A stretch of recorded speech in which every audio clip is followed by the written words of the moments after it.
If your finances keep falling apart every time life gets messy, you're not alone. Maybe you've made progress, paid off debt, started saving, or finally felt in control, only to end up right back where you started after one stressful month or unexpected expense. I'll show you why that keeps happening and the simple shift that can help your finances stay steady even when life isn't. The frustrating part is that this usually doesn't happen because someone stopped caring. It happens while they're still trying. They're still paying attention, still making better decisions, still working on their finances. And for a while, things actually seem to be improving. The savings account starts growing. The debt starts shrinking. The stress starts easing up. Then life gets messy.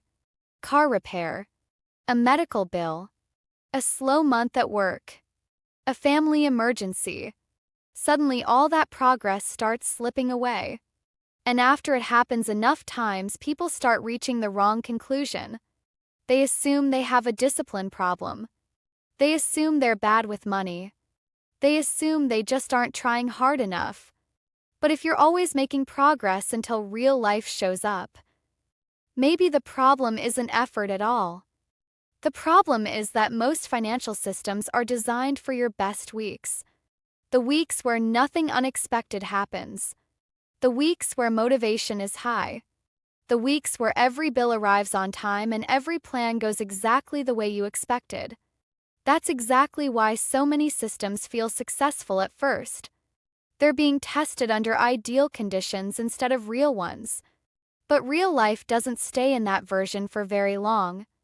People get sick. Cars break down. Work gets stressful. Unexpected expenses show up. Priorities change. Energy changes. And that's where the weakness starts showing. Because many people aren't building systems that can survive real life. They're building systems that only work when real life stays out of the way. That's why progress can feel so confusing. From the outside, it looks like everything should be working. You were saving, paying down debt, making better decisions, doing what you're supposed to do. But the moment life applied pressure, the system started breaking apart. Not because you failed, because the system was never designed to handle the pressure in the first place. And the cost of that is bigger than most people realize.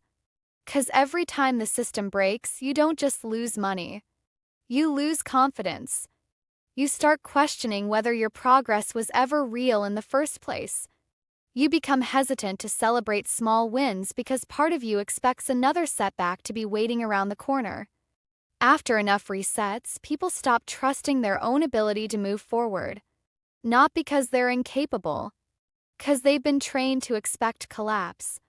And that's a dangerous place to be. Because once you stop believing progress can last, it's much easier to stop trying altogether. You stop setting bigger goals. You stop planning ahead.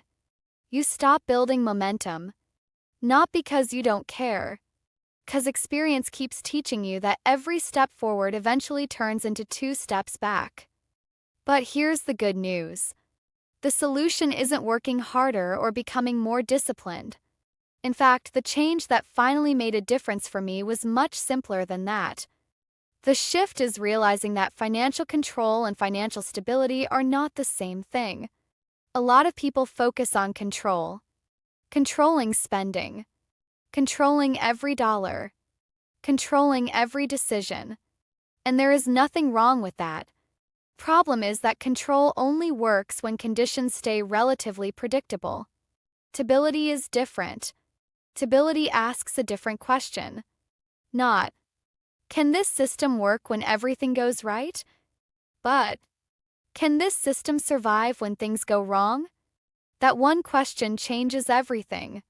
Because a stable financial system expects interruptions. It expects setbacks.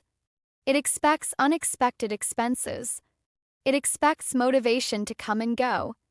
Instead of building a plan around your best week, you build it around your normal week. And sometimes even your worst week. That means leaving margin in your budget. Keeping extra breathing room in your spending. Building emergency savings before chasing bigger goals. giving yourself space to absorb problems without destroying progress. The goal is no longer perfection. The goal is resilience.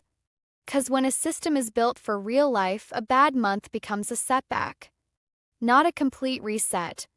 And that is where financial stability begins. For me, this realization changed how I approached almost everything. I stopped asking, how much progress can I make if everything goes perfectly? And started asking, will this still work when life gets difficult? That led to some simple changes. I stopped budgeting right down to the last dollar. I gave myself breathing room. I started preparing for the expenses I knew would eventually show up instead of treating them like surprises every time they arrived. I focused less on squeezing every possible dollar toward a goal and more on creating a system I could consistently follow. And something interesting happened. My progress became slower at times, but it also became more reliable. Constant resets started happening less often. The setbacks became smaller. And when life got messy, I no longer had to rebuild everything from the ground up. If you want to start applying this today, ask yourself one simple question. What part of my financial system depends on life going perfectly? Because that is usually where instability begins. The goal isn't to build a perfect plan. The goal is to build a plan that survives imperfect days. The mistake most people make is assuming their system failed because they weren't disciplined enough. But what if discipline was never the real problem? What if the system itself was built around assumptions that don't exist in real life?